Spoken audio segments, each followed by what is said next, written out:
ಆಚಾರ್ಯ ಚಾಣಕ್ಯರು ಹೇಳ್ತಾರೆ, ಯಾವುದು ಸುಲಭವಾಗಿ ಸಿಗುವುದಿಲ್ಲ ಮೌರ್ಯ, ನೆನಪಿಟ್ಟುಕೋ.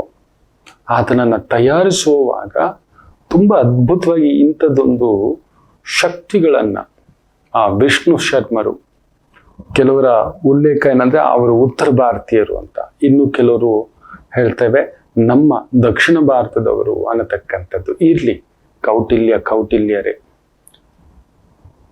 ಚಾಣಕ್ಯರು, ಆಚಾರ್ಯರೇ ಅಷ್ಟೇ.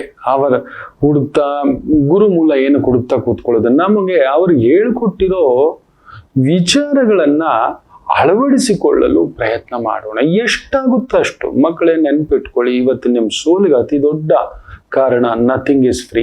ಯಾವುದೂ ಉಚಿತವಾಗಿ ದೊರಕುವುದಿಲ್ಲ. ಉಚಿತವಾಗಿ ಕೊಡ್ತಿದ್ದಾನೆ ಅಂದ್ರೆ ಸಿಕ್ಕಾಕೊಂಡ್ರು, ಏನೋ ನಿಮ್ಮನ್ನ ಟಾಕ ಮಾಡ್ತಿದ್ದಾನೆ ಅಂತ.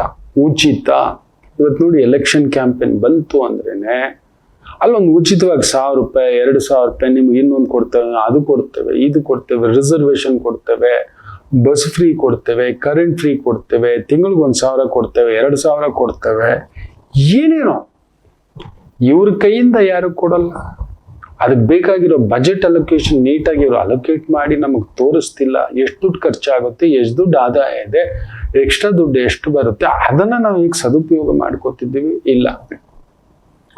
ಎಲ್ಲ ಸರಿ. ಈಗ ಬಿಹಾರಲ್ಲೂ ನೋಡಿ, ನಿಮ್ ಖಾತೆಗೆ 1000 ರೂಪಾಯಿ 2000 ರೂಪಾಯಿ ಈ ಥರದ್ದು ಏನೇನೋ ಕಥೆಗಳು ಶುರು ಹಚ್ಕೋಬಿಟ್ಟಿದೆ. ಬರೀ ಇಂಥದ್ದೇ. ನಾವು ಅಂತ ಆಸೆಗಳಿಗೆ ಒಳಗಾಗ್ಬಿಟ್ಟಿದ್ದೇವೆ. ಅಲ್ಲೇ ನಮ್ಮನ್ನ ಬಡವರನ್ನಾಗಿ ಮಾಡಿಬಿಟ್ಟಿದ್ದಾರೆ. ಅದನ್ನ ಚಾಣಕ್ಯರು ಆಗ್ಲೇ ಹೇಳ್ತಾರೆ, ಯಾವುದು ಉಚಿತವಾಗಿ ದೊರಕುವುದಿಲ್ಲ. ಮುಖ್ಯವಾಗಿ ಎಷ್ಟು ಚೆನ್ನಾಗಿ ಹೇಳ್ತಾರೆ ಅಂದ್ರೆ, no risk no reward. Risk ತಗೊಳಕ್ ಇಷ್ಟ ಇಲ್ಲ, ರಿವಾರ್ಡ್ ಮಾತ್ರ ಬೇಕು. ನಮ್ಗೆ ಅವಾರ್ಡ್ ಬರಬೇಕು, ಎಲ್ರೂ ನಮ್ಮನ್ನ ಚಪ್ಪಾಳೆ ತರಬೇಕು, ಎಲ್ರೂ ಕರಿಬೇಕು, ಎಲ್ರೂ ನಮ್ಮನ್ನ